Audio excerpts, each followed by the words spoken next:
कुछ समय पहले की बात है। एक गांव में रामू अपनी पत्नी सुधा के साथ रहता था। उसे विकास और वीना नाम के 2 बच्चे थे। रामू की बेटी दिखने में बहुत ही ज्यादा खूबसूरत थी। रामू खेती में मेहनत करके कमाए हुए पैसों से अपने परिवार का गुजारा किया करता था। वो एक बहुत ही अच्छा नेकदिल इंसान था। वो कोई भी निर्णय जल्दबाजी में नहीं लेता था। सोच समझकर होशियारी से वो निर्णय लेता था। रामू हर साल खेतों में जो भी मुनाफा आए उसी से अपने परिवार की अच्छी से देखभाल करता, अपने बच्चों की ख्वाहिशें पूरे करता।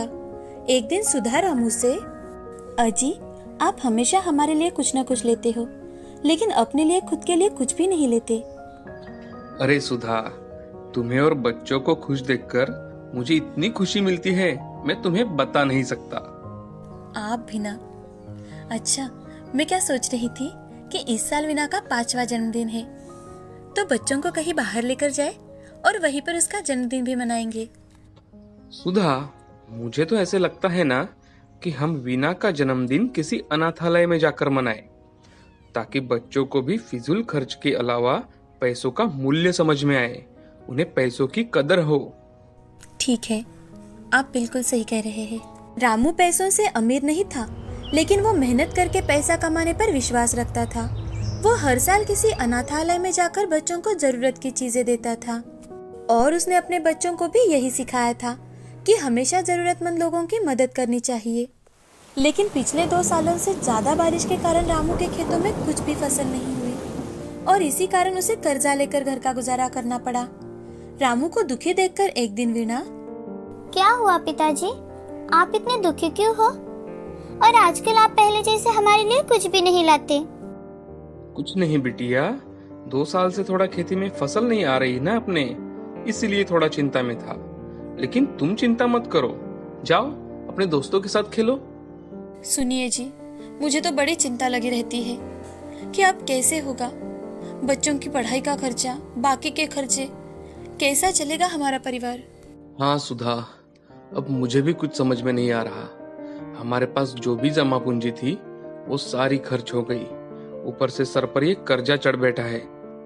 हमने कभी भी किसी से कर्जा नहीं लिया था, अब ये कर्जा कैसे चुका पाएंगे हम। लेकिन तुम चिंता मत करो, मैं कुछ ना कुछ जरूर कर लूंगा। अगले दिन रामू बड़े ही उदास मन से खेतों की ओर जा रहा था कि तभी उसे रास्ते में रघु दिखाई देता है, और वो रामू से, अरे क्या बात है रामू भाई, इतने दुखी क्यों हो तुम? अरे रघु भाई, मुझे इस साल की फसल से बहुत ज्यादा उम्मीद थी।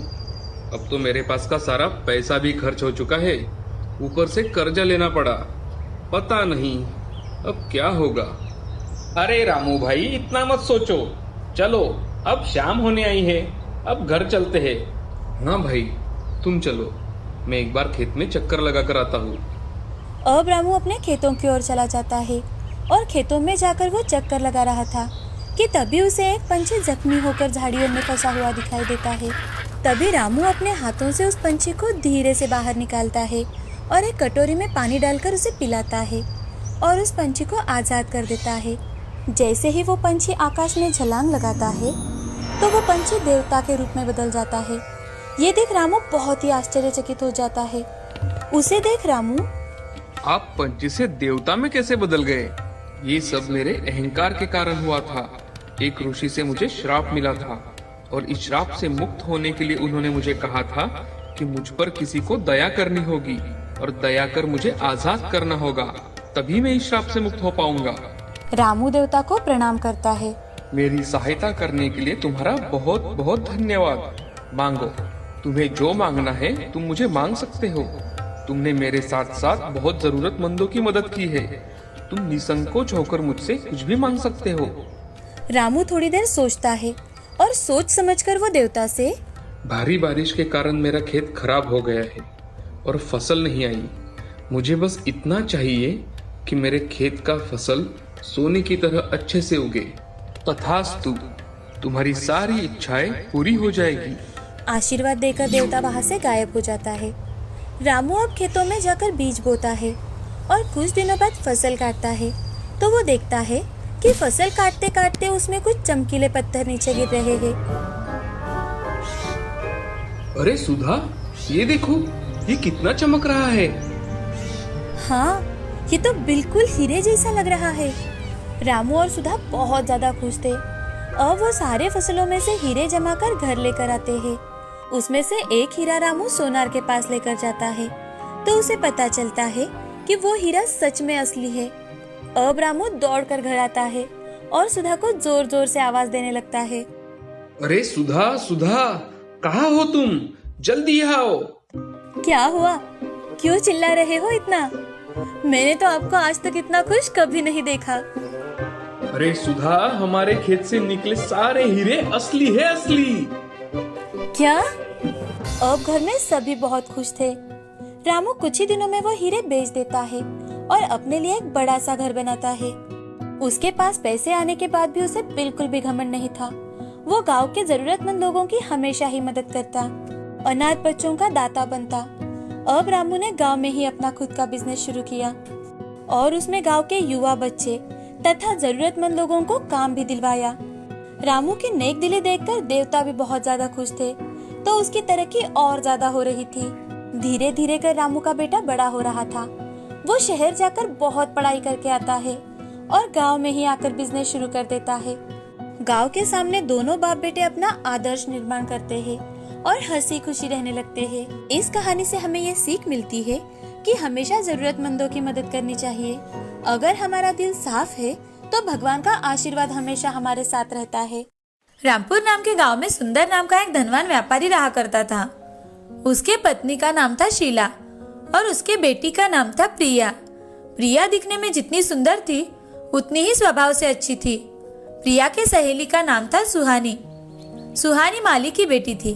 वो बहुत ही मेहनती लड़की थी। दिन भर दोनों सहेलियां एक साथ ही वक्त बिताया करती थी, एक साथ खेला करती थी।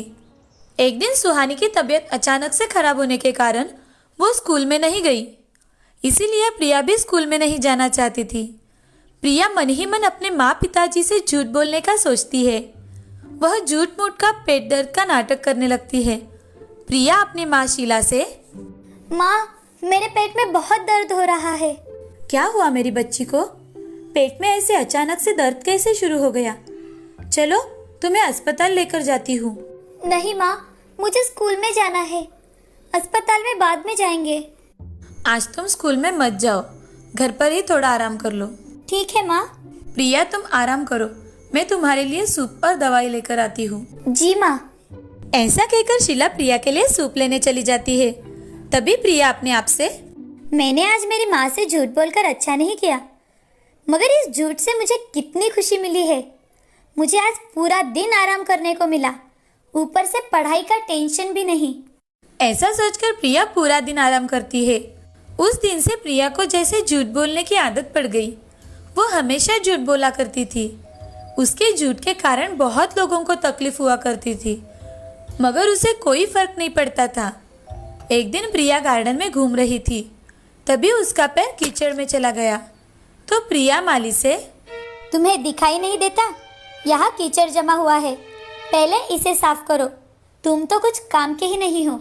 ऐसा कहकर प्रिया गुस्से से अपने पिताजी के पास चली जाती है और सुंदर से, पिताजी देखिए तो, इस माली ने गार्डन में कितनी गंदगी फैला कर रखी है। बेटी, माली चाचा हमारे बहुत पुराने और बहुत वफादार है। उनके वजह से ही तो हमारी बाग इतनी अच्छी रहती है। ये आज से यहाँ काम नहीं करेंगे, इन्हें निकाल दीजिए पिताजी। प्रिया की बातें सुनकर सुंदर बहुत दुखी होता है, क्योंकि माली उनके बहुत पुराने और वफादार नौकर थे। तभी सुंदर माली से, माली चाचा, आज से आप हमारे खेतों का काम देख लीजिए, बाग का काम कोई और देख लेगा। जैसा आप कहे मालिक। ऐसा कहकर माली वहां से चला जाता है। प्रिया उसके स्वभाव के विपरीत ही वर्तन किया करती थी। जैसे जैसे प्रिया बढ़ने लगी, वैसे वैसे उसकी झूठ बोलने की आदत भी बढ़ती गई। उसे हमेशा से लगता था कि वो झूठ बोलने के कारण ही उसकी सारी इच्छाएं पूरी हो जाती है। एक दिन सुंदर को प्रिया हमेशा दूसरों से झूठ बोलती है, ये बात पता चलती है। ये सुन सुंदर और शीला बहुत दुखी हो जाते हैं। सुंदर शीला से, शीला, प्रिया ऐसे ही हमेशा झूठ बोलती रही तो उसका क्या होगा? ये इतना बड़ा कारोबार कैसे संभाल पाएगी? जी, मुझे भी यही चिंता खाए जा रही है। शीला, मुझे लगता है हमें प्रिया को थोड़ा समय देना चाहिए। क्या पता इस थोड़े समय में उसके स्वभाव में बदलाव आ जाए। हाँ, ये आपका अच्छा विचार है, हम ऐसा ही करेंगे। ऐसा कहकर शीला और सुंदर प्रिया को थोड़ा समय देने का सोचते हैं। ऐसे ही कुछ वक्त बीत जाता है, मगर प्रिया के स्वभाव में थोड़ा भी परिवर्तन नहीं आता। ये देख सुंदर चिंतित रहने लगता है। तभी वो एक फैसला लेता है और अपने खास आदमियों को बुलाकर उनसे, मेरे साथियों, मेरा कारोबार बहुत बड़ा है, ये सब आप जानते हैं, और मुझे अब ये संभालने के लिए कोई नौजवान चाहिए, और मैं ये चाहता हूँ कि वो नौजवान आप में से ही हो। सेठ जी, आपका इतना बड़ा कारोबार संभालने के लिए आपकी बेटी तो है ना? वो तो है ही, मगर हमारी बेटी की तो हमें शादी भी करनी है। जो कोई काबिल इंसान होगा वो इस संपत्ति का समान हिस्सेदार होगा, और उसी से हमारी बेटी शादी करेगी। मगर सेठ जी, आपका दामाद होने के लिए लड़के में क्या गुण होने चाहिए? लड़का नेक दिल और ईमानदार होना चाहिए, और वो सच्चाई की राह पर भी चलने वाला चाहिए। जब भी मुझे कोई ऐसा लड़का लगा, मैं उसी से मेरी बेटी की शादी करवा दूंगा। सुंदर की सारी बातें सुनकर लोग एक दूसरे की ओर देखने लगते हैं। तभी उनमें से 5 नौजवान सामने आ जाते हैं, और वो 5 नौजवान सुंदर से, हमें आपकी शर्त मंजूर है। आपको अगर शर्त मंजूर है तो ठीक है, आपकी सच्चाई और ईमानदारी ही आपको आगे लेकर जाएगी।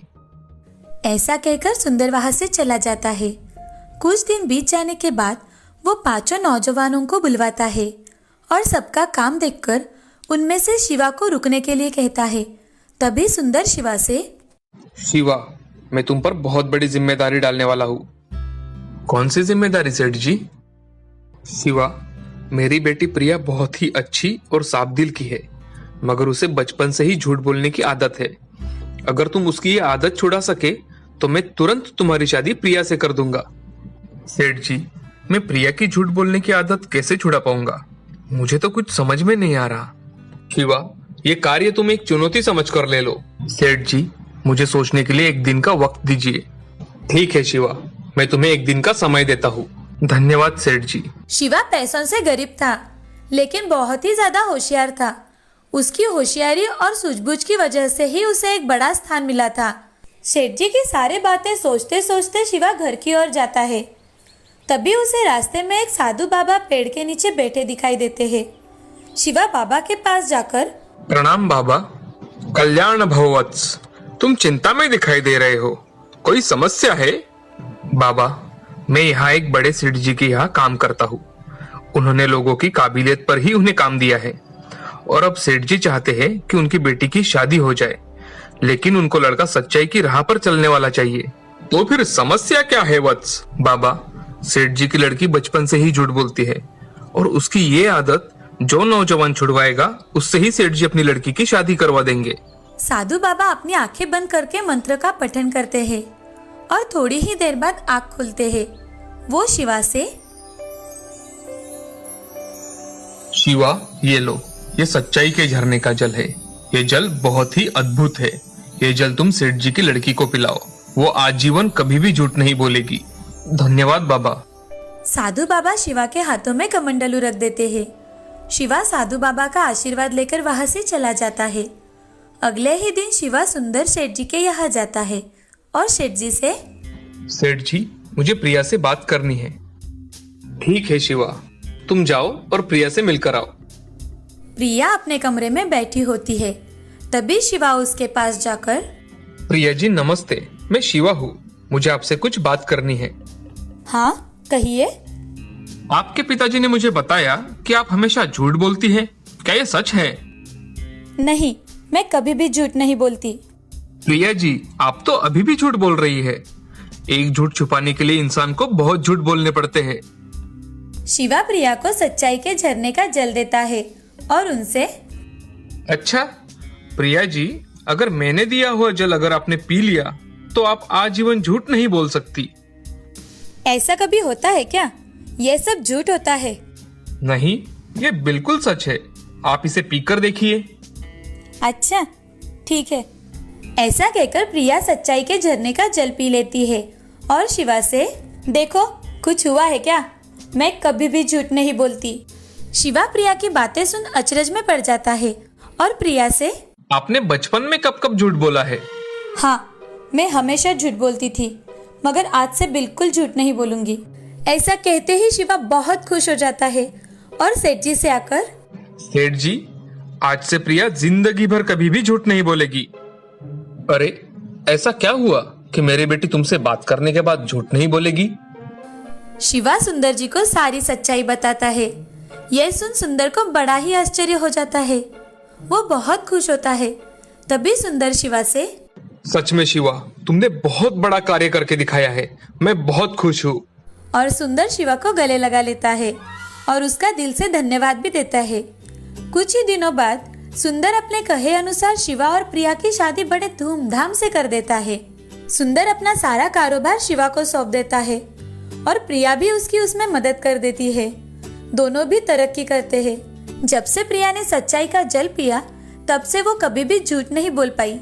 इस कहानी से हमें ये सीख मिलती है कि जिंदगी में चाहे जितनी भी कठिनाई आए, हमें झूठ नहीं बोलना चाहिए। एक झूठ हमेशा 100 झूठ बोलने के लिए मजबूर कर देता है। हमेशा सच ही बोलना चाहिए।